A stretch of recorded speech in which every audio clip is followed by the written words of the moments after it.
Bapak Ibu yang dikasihi oleh Tuhan kita Yesus Kristus, salam sejahtera bagi kita, salam kebaikan. Saat ini kita akan mempersiapkan hati dan pikiran dalam mendengarkan sabda Tuhan. Mari kita berdoa. Ya Tuhan kami, Tuhan yang maha baik, Tuhan yang kami kenal dalam nama Yesus Kristus. Saat ini kami bersyukur untuk kebaikan dan kemurahan-Mu dalam hidup kami. Dan kami juga bermohon kepada Tuhan, biarlah kiranya Tuhan menguasai kehidupan kami, sehingga kami mengerti sabda Tuhan yang akan kami dengarkan. Terima kasih Bapa, dalam nama Yesus kami berdoa. Amin. Bapak Ibu yang dikasihi Tuhan, adapun sabda Tuhan yang menyapa kita pada saat ini tertulis dalam kitab 1 Korintus pasal 3 ayat yang pertama sampai dengan ayat yang ke-9. Demikian firman Tuhan. Dan aku, saudara-saudara, pada waktu itu tidak dapat berbicara dengan kamu seperti dengan manusia rohani, tetapi hanya dengan manusia duniawi yang belum dewasa dalam Kristus. Susulah yang kuberikan kepadamu bukanlah makanan keras, sebab kamu belum dapat menerimanya, dan sekarang pun kamu belum dapat menerimanya, karena kamu masih manusia duniawi. Sebab jika di antara kamu ada iri hati dan perselisihan, bukankah hal itu menunjukkan bahwa kamu manusia duniawi dan bahwa kamu hidup secara manusiawi? Karena jika yang seorang berkata, aku dari golongan Paulus, dan yang lain berkata, aku dari golongan Apolos, bukankah hal itu menunjukkan bahwa kamu manusia duniawi yang bukan rohani? Jadi, apakah Apolos, apakah Paulus, pelayan-pelayan Tuhan yang olehnya kamu menjadi percaya, masing-masing menurut jalan yang diberikan Tuhan kepadanya. Aku menanam, Apolos menyiram, tetapi Allah yang memberi pertumbuhan. Karena itu yang penting bukanlah yang menanam atau menyiram, melainkan Allah yang memberi pertumbuhan. Baik yang menanam maupun yang menyiram adalah sama, dan masing-masing akan menerima upahnya sesuai dengan pekerjaannya sendiri. Karena kami adalah kawan sekerja Allah, kamu adalah ladang Allah, bangunan Allah. Demikian firman Tuhan. Bapak Ibu yang dikasihi oleh Tuhan kita Yesus Kristus, kekecewaan sering sekali ada di dalam kehidupan kita, dan seseorang kecewa tentu karena apa yang dia harapkan, fakta dan realitanya tidak terwujud seperti yang diharapkan. Kekecewaan bisa juga terjadi karena apa yang kita doakan terhadap orang lain, tapi orang lain yang kita doakan tidak melakukan sebuah perubahan di dalam kehidupannya. Di dalam kebenaran firman Tuhan yang menyapa kita pada saat ini,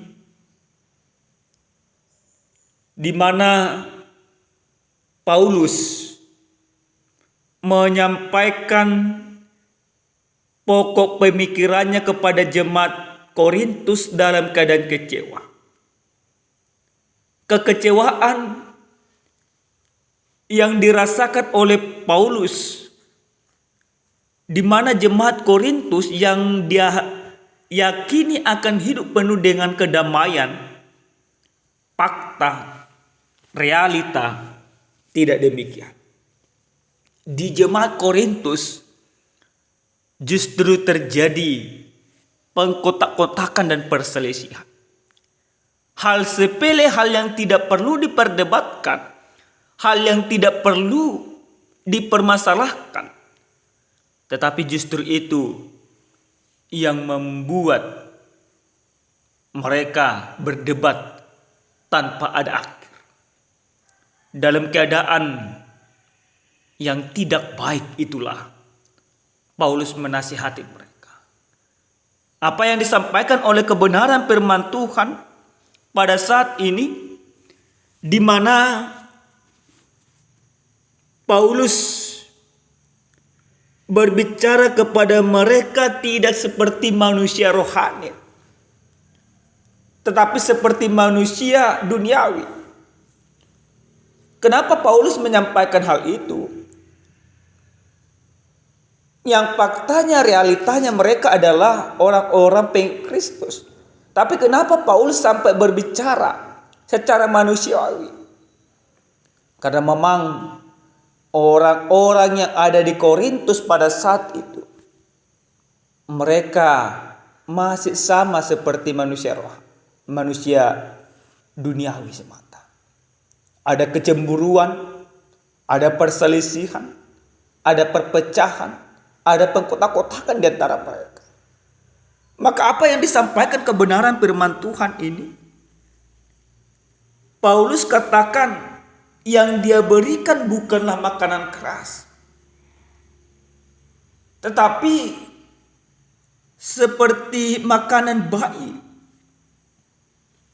Yang diharapkan seharusnya dari jemaat Korintus, mereka sudah harus memakan makanan yang keras, makanan orang dewasa. Yang berpikir untuk kemajuan, yang bergandengan tangan untuk mewujudkan misi Allah, yang mengesampingkan ego demi kemuliaan Tuhan. Tapi fakta dan realita tidak demikian. Pengidolaan yang tidak penting, itulah yang terjadi.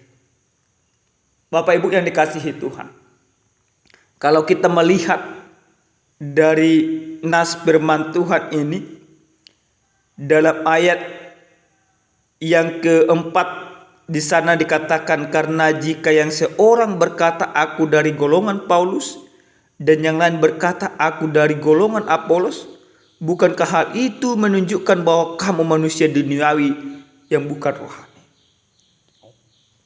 Kritikan yang disampaikan oleh Paulus ada dasarnya. Dan ketika Paulus mengkritik, dia memberikan juga solusi di atas kritikan. Apa yang diajarkan oleh Paulus? Paulus mengingatkan mereka, Paulus mengajarkan mereka, baik Paulus, baik Apolos, tujuan daripada pemberitaan bukanlah mereka. Paulus mungkin menanam, Apolos menyiram. Tetapi Allah yang memberikan pertumbuhan, yang artinya pelayanan yang dilakukan oleh Paulus dan Apolos itu adalah sama. Tujuannya adalah untuk kemuliaan Tuhan. Maka Paulus mengatakan tidak penting kalian mengidolakan aku ataupun mengidolakan Apolos. Tetapi yang terpenting bagi kalian adalah bagaimana kalian bersatu dan hidup bersama di dalam Tuhan. Tapi orang-orang Korintus tidak demikian. Pengidolaan yang salah yang mengakibatkan perpecahan itu yang terjadi.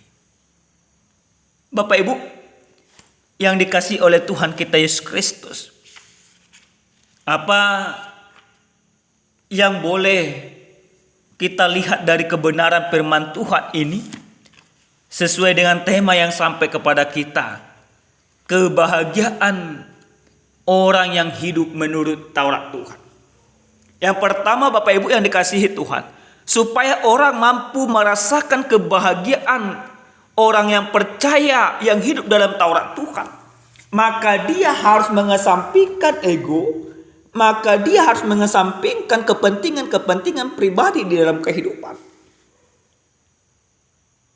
Kita tidak akan pernah merasakan bagaimana sebuah kebahagiaan yang hidup menurut Taurat Tuhan Kalau di antara kita masih ada ego, masih ada mementingkan diri sendiri, kebahagiaan itu akan kita terima ketika semuanya orang yang percaya hidup di dalam kasih Tuhan.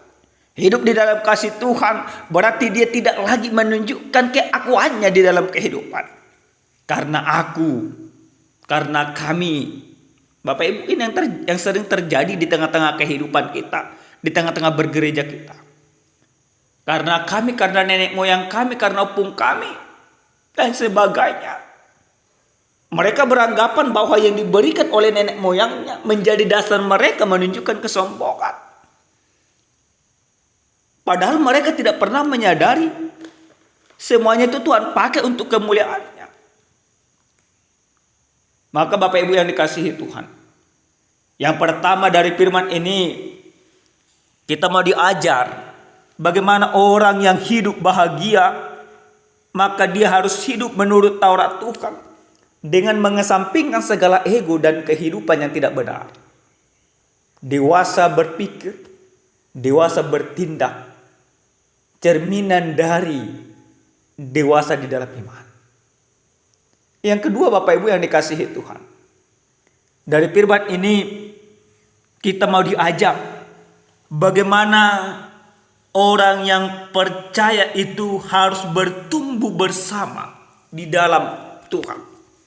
Bertumbuh bersama berarti mau mengajarkan kepada kita tanpa mengkecilkan, tanpa mengkerdilkan orang lain. Cari sekali zaman sekarang supaya dia naik ke permukaan, dia menginjak orang lain untuk naik. Tapi firman Tuhan mau mengajarkan kepada kita, orang yang hidup di dalam kasih karunia Tuhan kita Yesus Kristus, dia harus bertumbuh bersama dengan sesamanya. Dia tidak mementingkan dirinya sendiri. Dan yang terpenting, dia tidak melakukan hal yang tidak benar untuk menganggap dirinya yang paling benar. Sering sekali seperti itu Bapak Ibu yang dikasihi Tuhan. Dia memburuk-burukkan orang lain, supaya seakan-akan supaya dirinya itu menjadi benar. Dan yang ketiga, dan ini yang terakhir Bapak Ibu yang dikasihi Tuhan, dari firman ini kita mau diajak untuk belajar bagaimana orang yang hidup di dalam Taurat Tuhan yang penuh dengan kebahagiaan, dia harus memberikan dirinya untuk menjadi ladang Allah.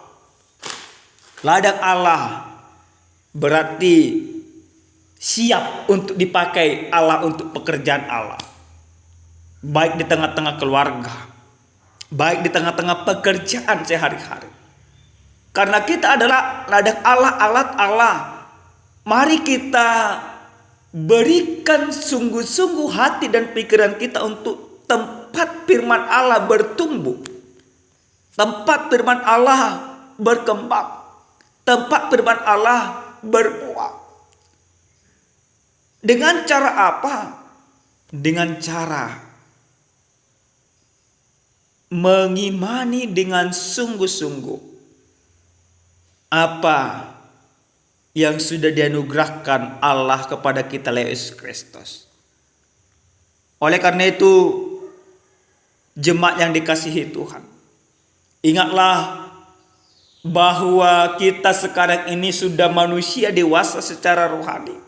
Jangan lagi menjadi manusia yang cengeng, yang hanya memikirkan diri sendiri, yang membuat pengkotak-kotakan di dalam kehidupan, yang mengidolakan sesuatu yang tidak penting. Yang harus kita idolakan di dalam kehidupan hanya Kristus.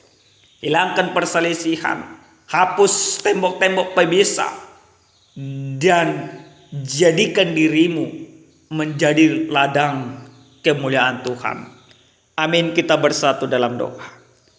Terima kasih ya Tuhan kami, Tuhan yang maha baik, untuk anugerah dan kebaikan Tuhan yang sudah Tuhan nyatakan bagi kami. Kami bersyukur buat firman Tuhan yang sudah menegur, mengingatkan kami, supaya kami sungguh-sungguh hidup benar di dalam Tuhan, meninggalkan keegoan, menghapuskan tembok-tembok pemisah, dan membiarkan diri kami untuk menjadi ladang tempat firman Tuhan bertumbuh. Terima kasih Bapa. Kami serahkan seluruh hidup kami ke dalam tangan Tuhan. Setiap orang yang mendengarkan firman Tuhan, berkati mereka. Berkati kehidupan mereka. Dalam nama Yesus, kami berdoa dan bersyukur kepada Tuhan. Amin. Shalom, salam sejahtera. Tuhan memberkati.